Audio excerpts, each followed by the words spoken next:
In today's episode, we're going to be reacting to some of the craziest videos that I've seen online. Let's get into it. Jake Paul versus Mike Tyson was 100% scripted. Mike Tyson repeatedly bit his boxing glove throughout the fight. When fights are scripted, fighters do weird gestures to signal that they're hurt. It's very possible Mike Tyson was biting on his glove to tell Jake Paul to calm down. Now, if that's not enough proof that this fight was scripted, in the middle of the fight, Mike Tyson is literally talking to Jake Paul while they are clinching. And in the middle of the fight, the referee told Jake Paul to stop measuring. For those of you who don't know, in boxing terms, measuring means that you're setting up for a knockout by seeing how far your opponent is with jab. The referee literally told Jake Paul to stop measuring, and before the fight, we see Mike Tyson and Jake Paul whispering stuff to each other. Mike Tyson biting on his gloves, whispering secrets to Jake Paul in the middle of the fight, and the referee literally telling Jake Paul to stop measuring during the fight. Final word, Rosie, of what has been a monumental night. You were fantastic. Now, this show did play on Netflix, and I do not have Netflix, but it was also streaming on YouTube, sort of, and from what I understand, Netflix crashed, so everyone also watched it that way. The fight itself took unbelievably long to just get to, and then when the fight did happen, it was honestly extremely boring and quite a letdown. The first round, maybe even the second round, were the best rounds, but after that, it was just a slow dance. And I don't know enough about Mike Tyson to know if maybe him biting on his glove is a biting fixation that he said he had, or if he was signaling that he was injured, but it was a little odd, and he really did not look his best out on stage. And in this video, it does look like Jake Paul is saying, "I got your money" at the end of it. I really hope that this was not a staged performance, even though they both got paid extremely well for winning and losing. And ultimately, Netflix probably won out of this as well, because a lot of people created Netflix accounts just to watch this stream. At the end of the day, it was probably just a cash grab. I hope not, and I was really hoping to see Mike Tyson win this fight, but I guess we got what we got. Let me know in the comments of what you thought about the fight. Do you think it was scripted? Do you think it was staged? Or do you think it was an actual genuine fight? Let me know. I have a ghost story. It's the realest thing I've ever experienced in my life. I collect Native American artifacts. And so my buddy and I, we went one afternoon. We find some stuff. I go home, don't think anything about it. I lived in a cabin in the middle of the woods. Went to bed sober. I woke up, my kitchen window had been unlatched and pushed open. Dude, what? My wife had bought this mirror. And so she and I hung this mirror. We looked at it really good, and we were like, okay, good, go to bed. The next day, the mirror's got a giant scratch across the freaking mirror. Dude. So there was 1 week that I woke up every single night at 2:59 on the freaking dot. The last night I woke up, borderline having a panic attack. My heart was racing. I was sweating. And I turned my lamp on and I put my feet on the side of the bed and I stand up. When I stood up, something jumped from that balcony to the floor and it ran through my house to the point where I grabbed my gun, dude, and I freaking racked that thing and I freaking vetted my entire house because it was so real that I was convinced that somebody was in my house. And dude, there was nothing. So scared right now. Dude, there was literally That is the scariest image. This is how specific it was. I heard the wood crack from the hands, the pressure, and then a second of pause, and then the thud shook my windows. Like in a my human size. 1000%. So we didn't tell anybody about this. And my buddy finally told him. He was like, man, one night I woke up and my dog was barking. She never barks. And he was like, I woke up and I heard a thud downstairs. He said something had opened his freaking Arrowhead case where his, like, the stuff that he found that day was in his Arrowhead case. What? I swear on my life. That would be pretty intense, and it's a very real story when someone says that they know the very specific, minute details of what their house sounds like. That is very understandable and real to me, because I would know also by the sounds of someone putting pressure on, like, one of my dressers at home. It's just a very distinct sound, and you know that, oh, that was someone that had weight on their body leaning on that dresser to create that creak. I kind of believe that. Let me know in the comments, have any of you ever experienced some kind of paranormal activity like that, to the point where you thought that someone probably broke into your house? And honestly, in this guy's case, I would probably still think someone might have broke into my house. With this as a sashimi? As a sashimi? Please get this video in front of National Treasure Keith Lee. I am an expert at treating parasites with natural medicine. I have debunked online parasite cleanses multiple times, and you probably shouldn't do one for your mystery gut infection. However, you can get worms from eating raw fish, and if you prefer making human friends to finding unwelcome guests in your dookie, this is what you need to know. Sushi is traditionally served with perilla leaf, which you should not eat if you're getting the plastic kind, but the real one is delicious. Also usually ginger and wasabi or green-colored horseradish because wasabi is crazy expensive. But for today, either one will work, and I will tell you why. And I did not see any of those in your sushi box, Mr. Lee, but I hope you will consider them for the future because in addition to being delicious, these plants create safety. In Japanese, perilla leaf is called shiso. It can kill salmonella, E. coli, and staph. Ginger is one of the most amazing digestive aids of all times, and at high doses, it works about as well as medication against certain worms. Wasabi and horseradish both contain allyl isothiocyanate. It's what makes them spicy, and that can kill anisakis worms. That is one of the most common worms found in uncooked seafood. It can make you very sick. This is what they look like. You don't want them. For some reason, now I crave Chef Boyardee. If this video has reached you too late and you have a worm, see a physician, take the drugs. They usually work. If they don't, or if you get side effects from them, call me. I am your guy. Herbal medicine is amazing against parasites, but the stuff you see online that is just glammed up laxatives, I promise you, it's not the way to go. I often wonder if I have any parasites in my body like that. I really hope not. I do love sushi, but I make sure to eyeball that stuff very closely before I consume it. I also love wasabi, ginger, and horseradish. I definitely hope that there's no unwelcomed visitors in my body like that. And it looked like there was a whole earthworm on that piece of sushi that guy ate. That was awful. How did he not even see that? Watch the moon. I've seen the exact video of what you're talking about, and so many people are coming to me right now telling me that they saw the same exact thing last night and the night before. Now, just in case this video gets a late algorithm, what I saw happen on Thursday night, November 14th. I tried recording it on a video last night, but I could not catch it again. What happened was this little black spot appeared in the middle of the moon. Well, close to the middle of the moon. There's a little tiny crater that's on the slight left side of the moon. It just opened up. You literally just saw a big ass black circle form right in the middle. I mean, for example, imagine this is the size of the moon, right? Okay. Now, this was the size of the black dot that was in the middle of the moon. That's pretty fucking big. And it happened on 3 separate occasions last night around 9:30 at night. So if you just so happen to witness that, please let me know in the comment section. But it happened for about 5 to 7 seconds each. And I was taking my dogs out, and as soon as I just so happened to look up, you just notice it spread out. I've never seen that. Nothing crossed in front of the moon. It just spread out in the middle, like it opened up. Now, I've always felt like the moon was just something else, and if you just so happen to watch a movie called Moonfall, I know it sounds really stupid, but you have to keep in mind, okay, movies, television, entertainment in general, it's there for a reason. I mean, think of the word television, right? Tell-a-vision. You get where I'm going here? But I'm not entirely sure if I can even say what I think it is, because I don't want to be issued a violation for conspiracy, you know what I mean? TikTok's on some shit, so hopefully we get our free speech back. But even the show Resident Alien, I mean, they show it right to your face. Well, not entirely, because what is space, right? But that shit last night, that confirmed so many theories for me. I mean, I know that sounds stupid, but you have to understand, like, things cross in front of the moon. They don't just form in the middle of the moon. And now so many people are coming forward saying that they've seen it in the past couple of days. So thank you for not making me feel like I'm crazy. Now, I seen this video a couple of days ago, and I've looked for other people saying that they've also seen something open up in front of the moon or on the side of the moon, and I cannot find it. I would like to know if any of you have seen what he's seen, but I did see the moon the other day, and it was massive, and there was this giant orb behind the moon, just this massive looking black orb behind the moon. I would have liked to have taken a picture of it, but it was really rainy, so I didn't get to.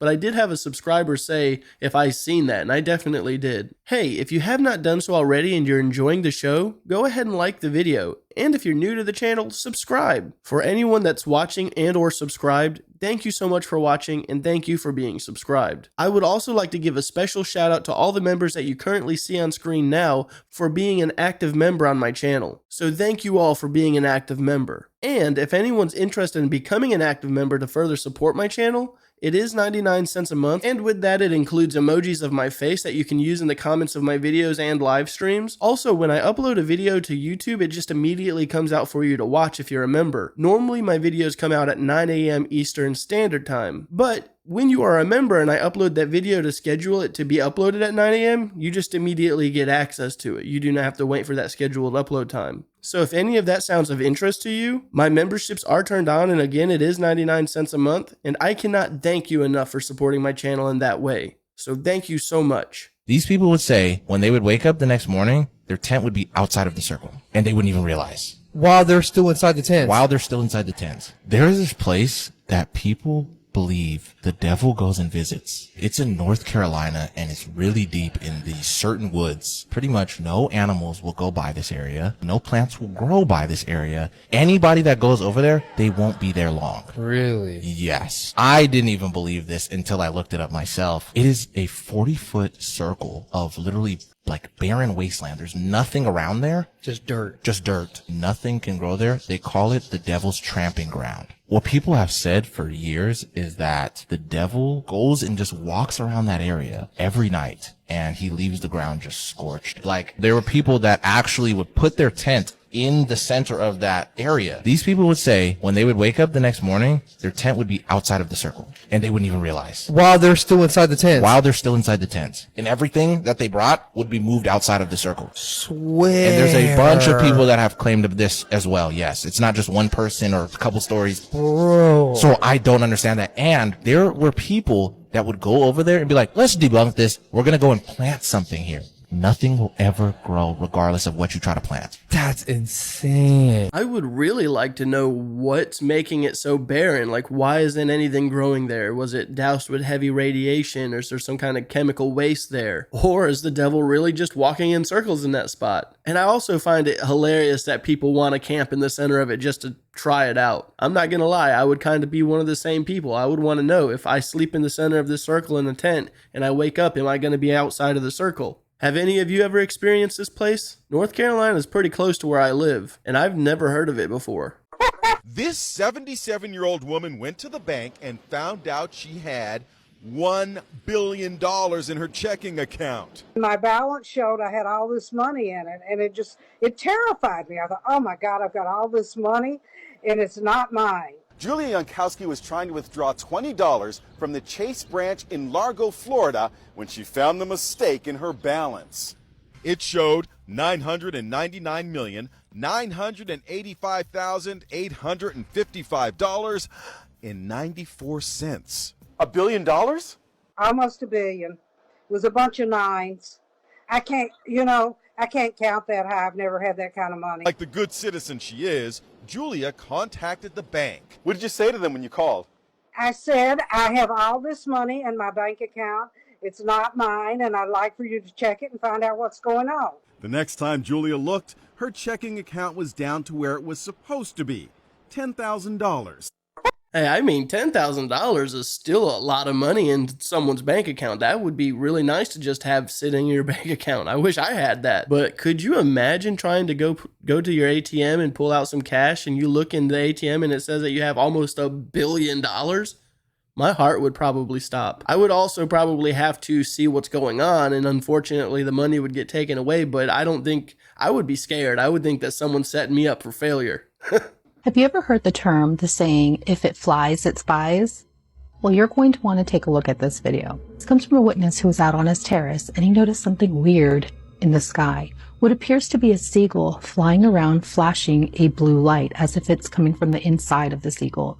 Now, he checked the streets to make sure that there was nobody down there flashing it with some sort of laser. There was no storm. It wasn't being hit by lightning. He has no explanation for this, but it almost makes you wonder, is this some sort of spy bird? Take a look at this and tell me what you think.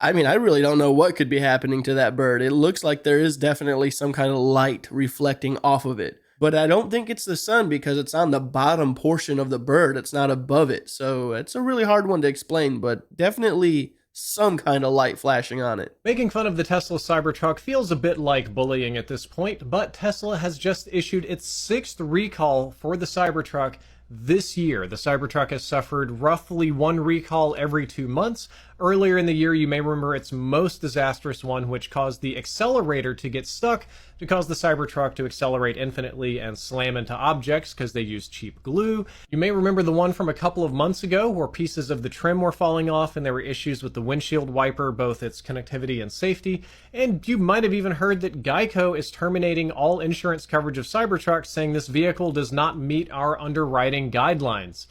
So yeah, I'm bullying, I'm making fun of this thing, but it's really bad. So this particular time, a report from Tesla has found that the trucks are or were equipped with a faulty drive inverter, a number of units built between roughly this time last year and over the summer. And if the inverter stops producing torque, the driver loses the ability to apply torque to the vehicle using the accelerator pedal, resulting in a loss of propulsion, which may actually increase the risk of a collision. So not only do we have your truck will accelerate infinitely, but also your truck might just stop accelerating altogether and come to a standstill on the highway. There was an issue with the rear view camera having a lag effect that would impair driver visibility. Tons and tons of wacky stuff with the Cybertruck. And I know I'm making fun. I saw like 2 of these today when I was driving around Dallas. None of them looked as good as the ones in these pictures. It was looking a little rough. But God bless. You know, being in South Carolina, especially in the part of South Carolina that I am in, it's not the most popular part. I actually have seen a couple of these Cybertrucks running around. It's actually kind of mind-blowing. As crazy as those vehicles look and as badly as they're rated, I am super surprised that someone here in South Carolina, at least in the middle of nowhere, South Carolina at that, has the gall to buy one. I would like to talk to them and ask them how they've liked it so far. Let me know what you guys think of the Cybertruck. Do you guys like the electric vehicles? I personally have nothing against electric vehicles. I do not own any, but I don't see anything too wrong with them other than they're just unbelievably expensive. But let me know, what is your thoughts on the Cybertruck? I have a really weird story. So this guy, his name is Cliff High. It was 1997. He developed this software program called WebBot. And what it would do, it would scan the entire internet, collect data, it would make predictions for the stock market. But then he delved into it a little more. It's just like, let's see like what else it can predict. In 2009, it came up with a prediction of the future that there was going to be a battle in the air with the military and UFOs, and that even UFOs would be fighting UFOs. Whoa. But there had to be a trigger to set it in motion. Yeah, set it in motion. It said that when this trigger happens, then 39 days later, this prediction will come true. Here's the crazy part. 2009. The trigger was Donald Trump would be interviewed by Joe Rogan. Bro, no. Nuh-uh. No way, dude. That's crazy. Hey, I have not heard of this prediction, but I do know that Donald Trump did just recently get interviewed with Joe Rogan, so we'll see. Maybe the end of December or around December, some crazy stuff's gonna happen. But it always seems like it's always going to happen sometime or another. But we'll see. Watch this horrifying moment. A toddler ran into the middle of a busy intersection. A driver in Arizona caught this shocking moment on camera, fearful for the safety of the child as incoming traffic narrowly missed him. Thankfully, a woman spotted the helpless child and sprung into action. The boy's father has come forward stating that the child managed to get out after his wife left their house door unlocked. Police are investigating the incident, but for now we are glad the child is safe. I'm not gonna lie, the video itself kinda looks fake. I do not think it is, but nonetheless, that would be heart-stopping. That is horrifying. And whoever was filming this moment really didn't do anything to help. They could have either put the phone down, the camera down, and got out, but instead it seems like they would just film the whole thing instead. Maybe it was a dash cam and they just did not have that ability, but man, I don't know. That was pretty horrifying. And not to mention that all the vehicles are just passing by. None of them stopped, it seems. It's just wild stuff. What if I told you an incredible UFO sighting just happened in China, and it's unlike anything we've seen before? On November 24th, 2024, an astonishing UFO sighting took place in China. A man... I'm absolutely 100% certain that that is a fake video. I did not realize this until just now. First of all, this video is from the future if I'm watching it by November 17th, and this video took place November 24th of 2024. Second of all, those look like reflections reflecting off of something on glass. Let me know what you guys think this is. Definitely do not think it's a UFO of any sort.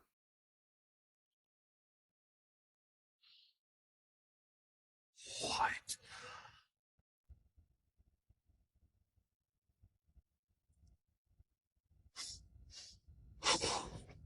That theory that you should never sleep in front of a mirror proved to be true. It's real. Yeah, it's real. And this is why. So Why? me and my sister, right? We shared a big queen size bed, right? Mm-hmm. On this side, there's no mirror. On this side, there's a mirror. And you faced it? So no, this is what I did. So every time we alternated every night. Yeah. So because the charger was on this side of the mirror. Okay. So you know me, I don't charge my phone. Yeah. So first night I was there, I was already having bad dreams. Like I was waking up like, fuck, what if the white lady's right outside my window? Shit, like I was paranoid. Yeah. So the next time I sleep on the second day, I sleep Yeah. on the side without the mirror. I'm Cade. I'm peaceful as fuck. Because you don't have to worry. I don't have to worry. But it was on, I think, the third or the second last day when I got sick. I got stomach issues. Oh. And I was sleeping in front of the mirror. I have never personally heard of bad things happening while sleeping in front of a mirror. Now, I have heard that there is bad from mirrors. There can be. It's like a different realm of reality.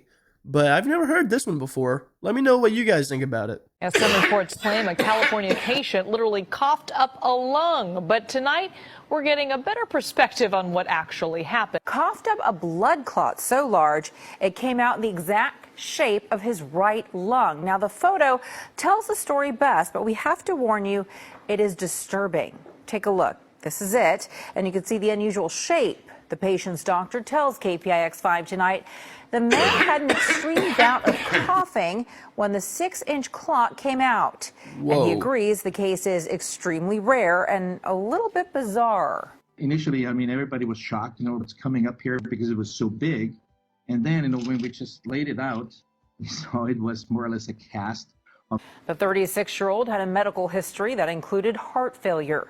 He also had a permanent pacemaker. Days after the clot, the patient died.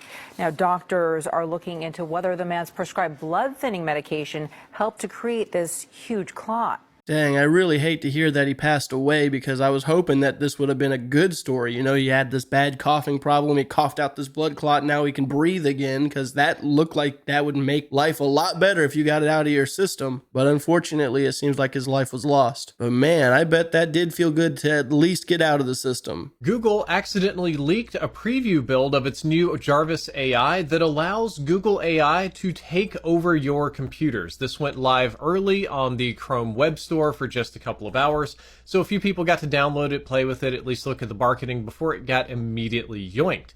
Now, what's interesting about this is it wasn't really on my radar, especially after the huge failure of Microsoft Recall, which was an AI tool that constantly screenshots your entire computer and then uses AI to control it or make recommendations as necessary. That was a privacy nightmare. So even after Microsoft changed it, still not very popular, still not really going anywhere. And as this article says, AI Jarvis from Google isn't just some AI helper that can tell you the weather or remind you about doctor's appointments, but rather a helpful companion that surfs the web with you through web browsers to take care of common tasks such as buying groceries, booking flights, and research topics. i.e., it has the ability to take control of a computer to do these simple tasks without a manual human input. Now, I did find another article where they talk about it a little bit more. Jarvis works very similar to Microsoft Recall in that it responds to a person's commands by capturing frequent screenshots of what's on their computer screen and interpreting those shots before taking action like clicking on a button or typing into a text field.